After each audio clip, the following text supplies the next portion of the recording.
भवानीबाई अशी गट्टी फूक करायची नाही हो. बघा ना, आता तुम्हीच दोघांना समजावून सांगा.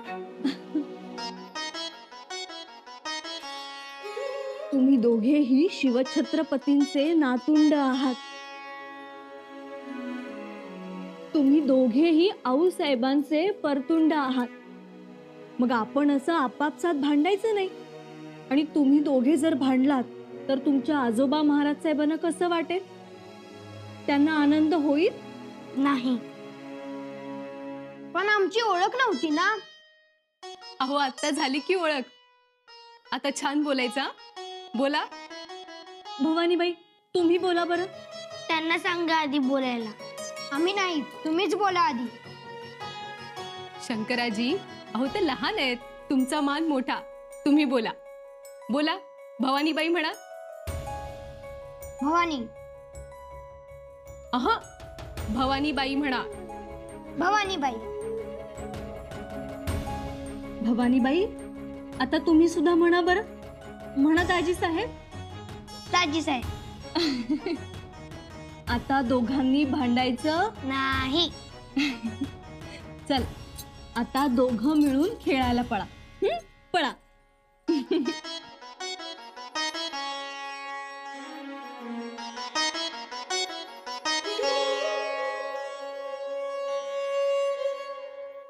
कविराज, एक गोष्ट लक्षात घ्या.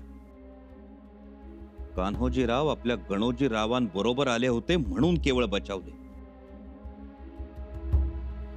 परंतु त्याचा अर्थ ते आमच्या तावडीतून निसटले असं अजिबात नाही. परंतु तुम्ही त्यांच्याशी एकांतात बोललात ना? होय, कदाचित ती मात्रा लागू पडेल असं वाटतंय आम्हाला. भाजन, असे किती कान्होजी असतील स्वराज्यात? सध्या हाताच्या बोटांवर मोजण्या एवढीच असेल, पण जर आपण दुर्लक्ष केलं तर मात्र ही संख्या नक्कीच वाढेल. कारण आपलं दुर्लक्ष हा आपला दुबळेपणा आहे असं इतरांना वाटू शकतं. शक्यता आहे. आणि कविराज, एकदा दुबळेपणा अगदी सिंहाला जरी चिकटला तरी मग साधे साधे उंदीर त्याच्या समोर छाती काढून चालू लागतात. मग कुत्री मांजरं सुद्धा रस्त्यावरच्या भांडणांना लढायांचं स्वरूप देऊन लढाया जिंकल्याचं सांगत झेंडे फडकवू लागतात. म्हणून दुबळेपणा येऊ द्यायचा नाही. खरंय. आणि दुबळेपणा ही स्वराज्याची ओळख नाही. ठीक ओळखलत कविराज. स्वराज्याची ओळखच मुळी गर्जनेत आहे, लढण्यात आहे. दिल्लीपती बादशाह समोर नजर झुकवण्यात नाही, तर त्याच्या नजरेला नजर भिडवण्यात आहे. जी बिलकुल राजन. कविराज, औरंगजेबानं हसन अली खानाला स्वराज्यावर पाठवलं. आपण त्याला धडा शिकवला. मग त्यानं रहुल्ला खानाला पाठवलं. अंबीर मामांनी त्याचा चेंदा मेंदा केला. औरंगजेबाच्या या अशा आक्रमणांना आम्ही भीत नाही. मुळात औरंगजेबाचीच आम्हाला भीती वाटत नाही. कारण लहानपणी आग्र्याला आबासाहेब आम्हाला घेऊन गेले होते तेच मुळी औरंगजेबाला जोखण्यासाठी. आणि तेव्हा आम्ही त्याला एकदा नाही, हजारदा जोखलाय. भाजन, विचार काय आहे आपला? कविराज, आम्हाला चिंता एका वेगळ्याच गोष्टीची वाटते. औरंगजेब जोपर्यंत स्वराज्यावर सरदार पाठवत होता तोपर्यंत ठीक होत, पण आता जर तो कान्होजीरावांसारखी स्वराज्यातली माणसं फोडायला लागला तर ती चिंतेची बाब. कारण एक जण गेला तर त्याच्या मागोमाग दुसरा जाईल, दुसऱ्याच्या मागे तिसरा जाईल. आणि औरंगजेबाकडे एक जण जरी आला तरी 100 जण आले असा तो बाहेर बभरा करेल. राजन, ह्याला पायबंद बसायलाच हवा. पायबंद? कविराज, आमच्या तर मनात आहे औरंगजेबाला एक सणसणीत तडाखा द्यायचा. सणसणीत तडाखा? होय कविराज. आणि असा सणसणीत तडाखा की औरंगजेबाला दिवसा चांदण्या आणि रात्री सूर्य दिसला पाहिजे. आजी साहेब, तुम्ही आमच्या आजोबांना बघितलंय? अगं बाई, हे काय विचारणं झालं तुमचं? भवानीबाई, आजी साहेब आजोबांच्या पत्नी होत्या ना, मग बघितलं असणारच. हो ना आजी साहेब? हो तर रोज बघायचे, अगदी उठता बसता बघायचे. खूप पराक्रमी होते ना होते? हो तर खूप पराक्रमी होते. आजी साहेब, सारखी तलवार हाती असायची ना त्यांच्या. नांगरही हाती धरायचे ते. कधी पाभर धरायचे, कधी कुळवायचे, शेती करायचे. शेती करायचे छत्रपती असून. एवढंच नाही तर आपल्या राजगडाच्या पायथ्याशी केळीची बाग आहे. तिथे शाडू बाजरी असायची. तिथे महाराज मोठ हाकायचे. मोटेच्या नाड्यावर बसून बैलांसाठी गाणं सुद्धा गायचे. कोणतं गाणं म्हणायचे ते मोठ्याचं? आता नाही हा आठवायचं आम्हाला. थोडं तरी आठवत असेल ना. नाही हो. आजी साहेब सांगा ना. अहो. सांगा ना आजी साहेब. अहो असं हो, कसं सांगा. आठवेल आम्हाला. बरं बरं थांबा थांबा हा. गाणं. हिरवी हिरवी आंबराई, हिरवी हिरवी बागशाही, कष्टाच्या मोतियांची शोभे सुरेख रोषणाई. माझा सर्जा राजा मळ्यात शिंपतो हिरवी शाई. चल सर्जा माझा गुणाचा राजा. चल सर्जा माझा गुणाचा राजा.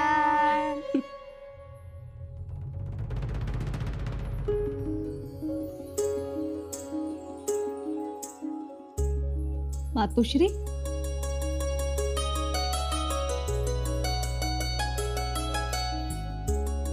सुखी भव.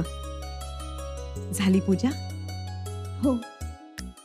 आज एवढ्या सकाळी सकाळी महाली? अहो रात्री 2-3 वेळा बाळराजेंचं रडणं कानावर पडलं, म्हणून आलो आम्ही. येऊन पाहतो तर काय, स्वारी छान झोपलीये.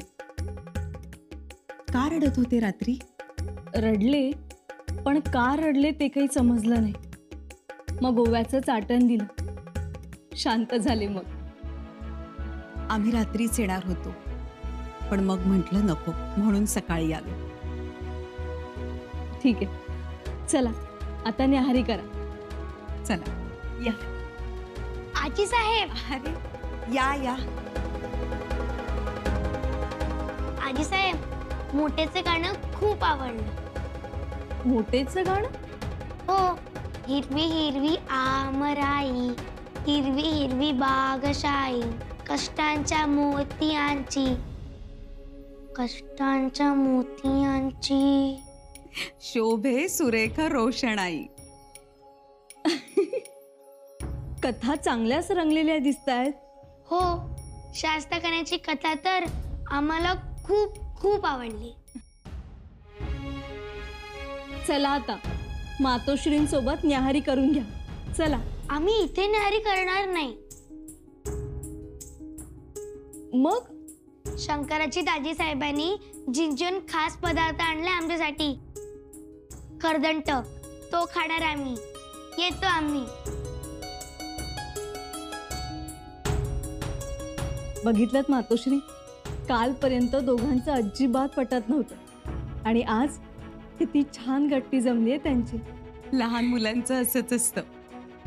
त्यांची भांडणं म्हणजे दुधावरचा उसाळ. थोडी मायेची गार हवा लागली की उसाळ खाली बसतो ना, तसंच असतं त्यांचं. परंतु मातोश्री, आमच्या मनात कालपासून जरा वेगळाच विषय आहे. म्हणजे बत्ताशीबाई बोलल्यापासून. कोणता विषय? भवानीबाईंच्या लग्नाचा विषय. त्यांचं लग्न करायला हवं ना मातोश्री. तुमच्या पाहण्यात एखादं चांगलं स्थळ असेल तर सुचवा आम्हाला. सुचवू आम्ही. आपल्याला शोध मोहीम काढावी लागेल. इकडे तिकडे नात्या गोत्यात चौकशी करावी लागेल. कदाचित असं असेल, स्थळ जवळपासच असेल आणि आपल्या लक्षात येणार नाही. म्हणजे काखेत कळसा आणि गावाला वळसा असं होतं कधी कधी.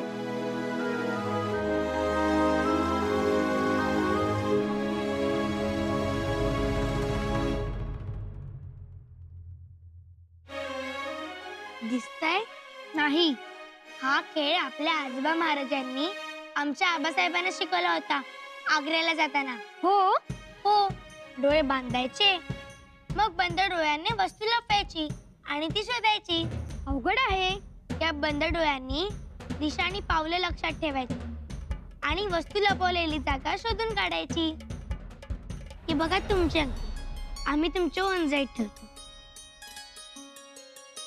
आता लक्षात ठेवा.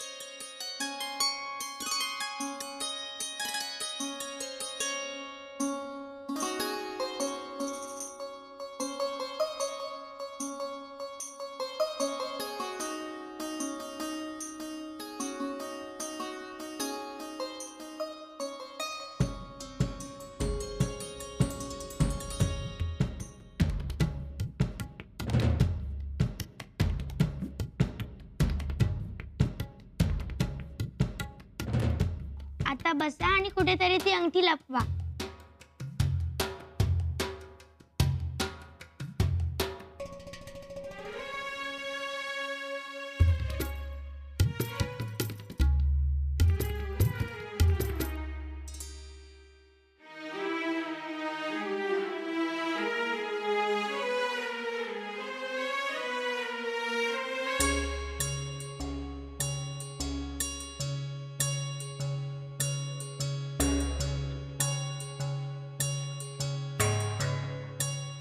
आता ओळखा बरं, कुठं अंगठी ठेवली आहे ती. कुठं ठेवली आहे, कुठं ठेवली आहे बघा. हा एकदा संधी, पुन्हा नाही. कुठं ठेवली आहे, कुठं ठेवली आहे. हा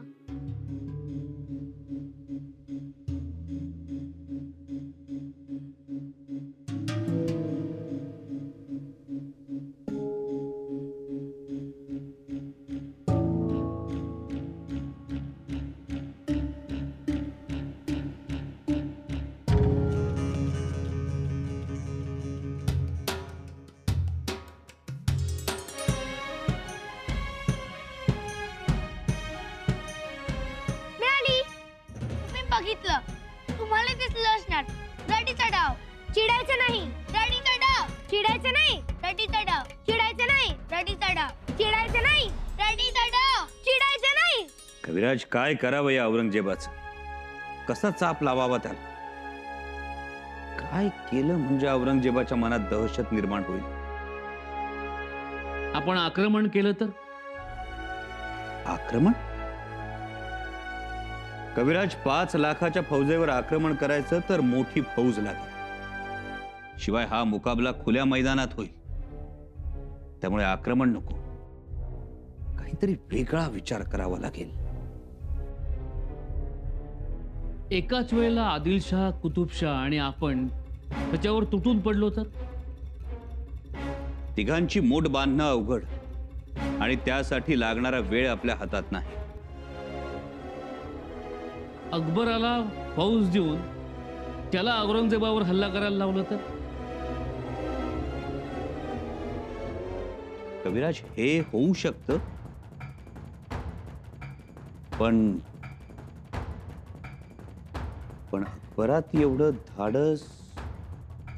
धरा मारा, कुठे गेला खान? बचाव मामा साहेब, बचाव मारा, कुठे गेला खान? बचाव मामा साहेब. सोडा त्या खाण्याला आणि द्या आमच्या हातात. हो हो हो भवानीबाई, काय झालंय काय? हा शास्ता खान खूप दिवस झाले इकडे तळ देऊन बसलाय. त्यास दिल्लीस परत पाठवायचे म्हणून आम्ही लाल महालात घुसून त्यास ठार मारणार होतो, पण तो पळाला. पण बोटे छाटलीत ना माझी. अरे तुझी बोटेच काय, तुझं तर मस्तकच मारणार. मग फौज कशी राहील हा स्वराज्यात? असं तुम्ही खेळताय तर? हो, मी शास्ता खान आणि आम्ही आजोबा महाराज. वा, छान खेळ खेळताय. जा खेळा. पण आबासाहेब, आजोबा महाराजांनी शाहिस्तेखानाची बोट तोडली असतील तरी आम्ही या शाहिस्तेखानाचे डोके मारू का? हो मारा, पण खोटं खोटं. हे आम्हाला परवानगी दिली.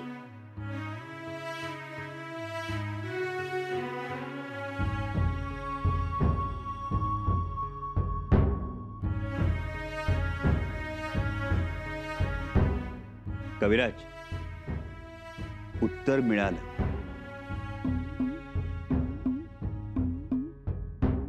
मिळालं? हो, मिळालं.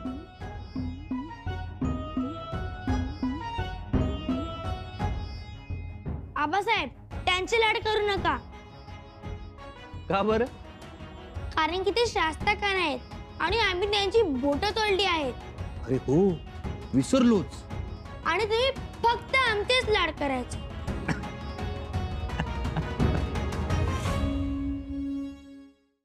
मातोश्री, मातोश्री. अहो अशा धावत आलात, काय झालं? नाही, काही नाही. काही नाही कसं? सांगा पाहू काय झालं ते.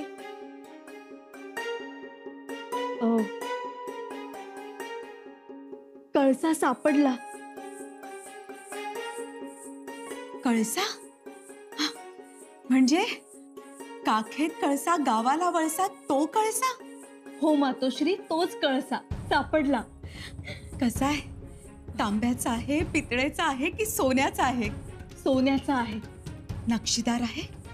हो, नक्षीदार आहे. असं? पाणी थंडगार राहणार? पाणी थंडगारही राहील आणि अमृतासारखंही राहील. असं म्हणता?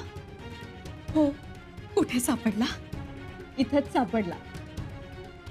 कोणाच्या कुळातलाय? सरदार महाडिकांच्या कुळीतला. शंकराची? जी मातोश्री, शंकराजी. वाटलंच.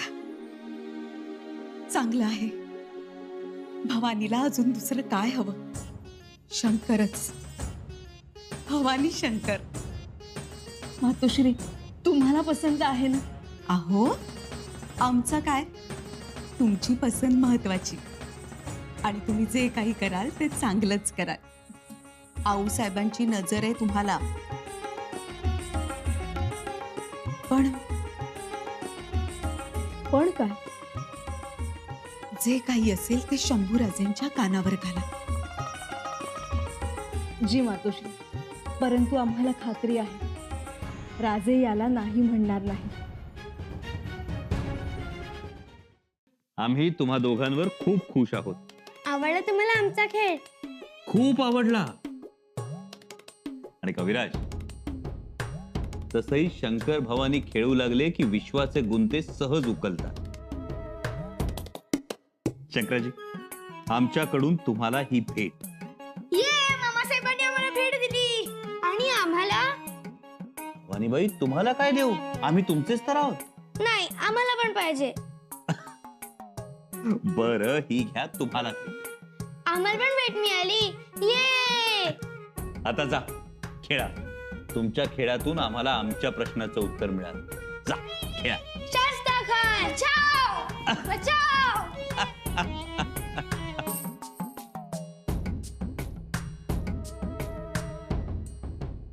राजन, हम कुछ समजे नहीं. तुम्हाला उत्तर मिळालं? होय कविराज, आम्ही नेहमी म्हणतो छोट्या छोट्या बिजागऱ्यांवर मोठमोठे दरवाजे उघडतात. तसंच आमच्या या छोट्याशा अल्लड बिजागऱ्यांनी आमच्या समोरचा बंद दरवाजा उघडला.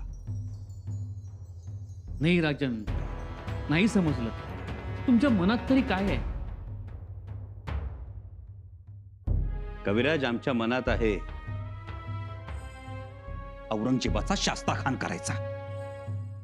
मोजक्या माणसांनिशी बुऱ्हाणपुरात घुसायचं आणि औरंगजेबाचं मस्तक मारायचं. एवढं मोठं धाडस करायचं आपण? करायचं कविराज. बेसावध औरंगजेबाला ठार करून त्याच्या फौजेचा अवसान घात करायचा. आबासाहेबांनी 1 लाखाच्या फौजेत शिरून शास्ताखानावर वार केला होता. तोच गनिमी कावा साधायचा 5 लाखाच्या फौजेत शिरून. हे सगळं योजनाबद्ध करायला हवं. कविराज, गनिमी काव्याचा अर्थच तो आहे.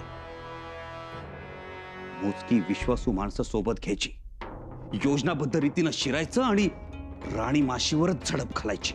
5 लाखाच्या आग्या मोहळाला खबर लागू न देता अलगद राणी माशी उचलली आणि पळवली की मोहळातल्या बाकीच्या माशा आपोआप आपली जागा सोडून जातील. जय मा चंडी.